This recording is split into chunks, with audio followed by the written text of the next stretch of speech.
Franklin Roosevelt was born in New York in 1882. His parents were both from wealthy New York families. Franklin was their only child, and he lived a privileged life. He was an excellent student who was interested in all subjects as well as sports. Roosevelt decided to study law as he wanted to help change people's lives and make them better. After graduating from college, he began to work in politics. In 1913, he was elected into the New York Senate. Soon after, Roosevelt developed polio, a disease that meant he could not walk. Many people thought that this would end his political career. Indeed, for 5 years, he tried many therapies to help him walk again, but they were unsuccessful.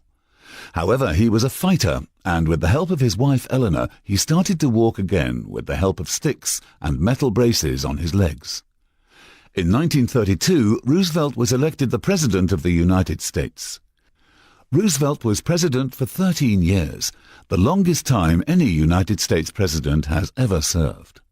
He died in 1945, before the end of the Second World War.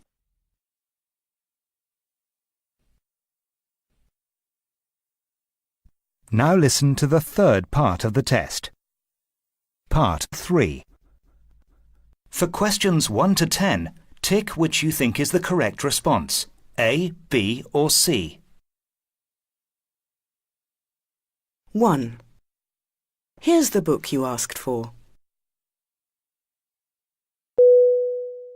2. Do you want a lift to the library?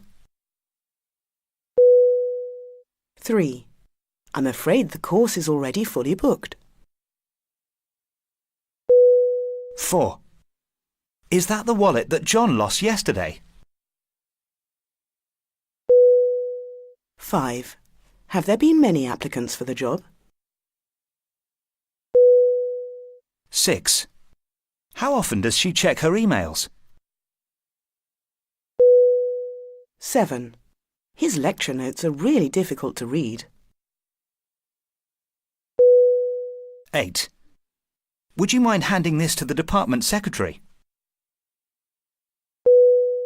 9. I'm so grateful for the help you've given me. 10. How long have you been waiting for the train?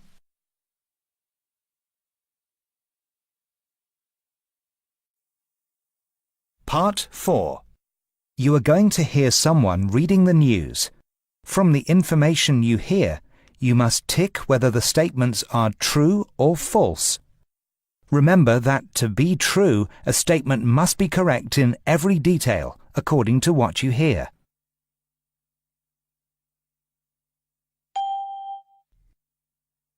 Good morning. This is Jim Spencer. Here's the news at 7 o'clock. A 13-year-old British boy has successfully climbed Mount Everest. Jordan Romero from London climbed Mount Everest with his team and is the youngest person ever to reach the summit. The previous record was held by a Nepalese boy of 16. The team, which included Jordan's father and stepmother, set off from Nepal's capital Kathmandu last month, heading for the base camp on the Chinese side of the mountain. While Nepal insists that anyone planning to climb Mount Everest must be 16, China does not impose any age restrictions. Jordan plans to scale the Vinson Massif in Antarctica next year. Police in Cheltenham are hunting a clumsy robber who managed to get away with 7 packets of salt and vinegar crisps and a £1 coin. Wearing a ski mask and waving a handgun at the shop assistant, he made the assistant hand over the packs of crisps and £66 in cash. But as he fled, he dropped £65 of the cash. Nobody was hurt in the robbery. Police were examining surveillance video but have not yet made any arrests. Britain's rarest wildflower is to be protected by extra police patrols to stop it being stolen when it flowers this month. The Lady's Slipper orchid at Silverdale Golf Course in Carnforth, Lancashire, is the last remaining flowering plant in the country. Experts have tried to reintroduce the bloom in other areas, but with no success. Police have tagged the 100-year-old orchid with a coded security mark so that anyone who tries to sell a cutting can be caught. The force is also considering spending thousands of pounds on CCTV cameras to keep a 24-hour watch on the orchid, which is protected by the Wildlife and Countryside Act 1981. And finally, the weather. Clear skies are expected in the north of the country, while a band of rain is expected in the south, clearing up overnight. Tomorrow will start bright for most of the country, but there will be occasional showers.